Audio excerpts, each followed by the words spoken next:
News insight کے ساتھ میں ہوں عامر ضیاء۔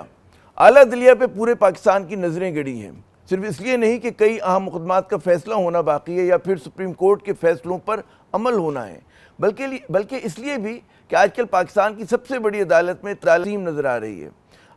آج کے پروگرام کا آغاز اسی موضوع سے کرتے ہیں۔ سپریم کورٹ میں آرٹیکل 63A کی تشریح کے فیصلے میں وہی ہوا جس کا دھڑکا لگا ہوا تھا۔ 5 رکنی بینچ کے ایک ممبر جسٹس منیب اختر صاحب نے سپریم کورٹ کے رجسٹرار کو خط بھیج دیا، جس میں بینچ کی تشکیل پر اعتراض کرتے ہوئے سماعت سے انہوں نے معذرت کر لی۔ جسٹس منیب بینچ سے الگ تو نہیں ہوئے، لیکن انہوں نے سماعت سے انکار کر دیا۔ چیف جسٹس قاضی فائز عیسیٰ صاحب نے جسٹس منیب کا خط عدالت میں پڑھ کر سنایا اور کہا کہ انہیں راضی کرنے کی پوری کوشش کریں گے، ورنہ بینچ کی تشکیل نو ہوگی۔ اس کے بعد سماعت کل 11 بجے تک کے لیے ملتوی کر دی گئی۔ اس کے بعد ہم نے یہ بھی دیکھا کہ قانونی حلقوں میں یہ بحث چھڑ گئی کہ جناب جسٹس منیب اختر بینچ سے الگ نہیں ہوئے، اس صورت میں کیا بینچ دوبارہ تشکیل کی جا سکتی ہے؟ اس سے قبل justice Mansoor Ali Shah practice and procedure committee کی تشکیل پر اعتراض کر چکے ہیں۔ انہوں نے اپنے اعتراضات ایک خط کی شکل میں بیان کیے تھے، جس کا چیف جسٹس نے بھی خط لکھ کر ہی جواب دیا۔ یہ ساری خط و کتابت سپریم کورٹ میں جاری اندرونی کشمکش کی آئینہ دار ہے، غماز ہے۔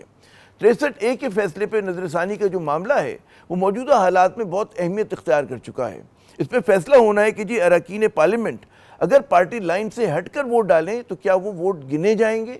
وفاداریاں بدلنے کی پاداش میں ان اراکین کو پارلیمنٹ میں اپنی نشست سے محروم ہونا پڑے گا؟ یہ تو خیر ہے، ان کا جو ووٹ گننا ہے یہ سب سے اہم سوال ہے۔ نقادوں کے خیال میں اگر اراکین کے ووٹ گنے جائیں گے تو اس سے پارلیمنٹ میں خرید و فروخت کا بازار گرم ہو جائے گا، جو پارلیمانی جمہوریت کے ماتھے پر ایک داغ ہوگا۔ بڑے جتن کے بعد بڑی مشکلوں کے بعد وفاداریاں بدلنے کا جو بازار ہے وہ آئینی طور پہ بند ہوا تھا۔ بہت سے پاکستانی ڈرے ہوئے ہیں کہ اگر منحرف اراکین کے ووٹ بھی گنے جائیں گے تو یہ کالا بازار پھر سے لگ جائے گا۔ لیکن 2/3 اراکین کی حمایت حاصل کرنے کے لیے حکومت کچھ اتنی بے چین ہے کہ کوئی بھی راہ نکالنے کے لیے تیار ہے۔ آئینی اور قانونی جنگ کے تناظر میں 300 سے زیادہ جو وکلاء ہیں ان کی طرف سے خط بھی لکھا گیا ہے، جس میں جو میں سمجھتا ہوں کہ بہت اہم ہے۔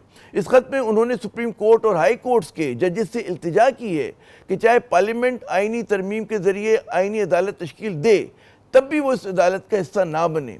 خط میں کہا گیا ہے کہ آئینی عدالت کا حلف لینا PCO حلف لینے کے مترادف ہوگا۔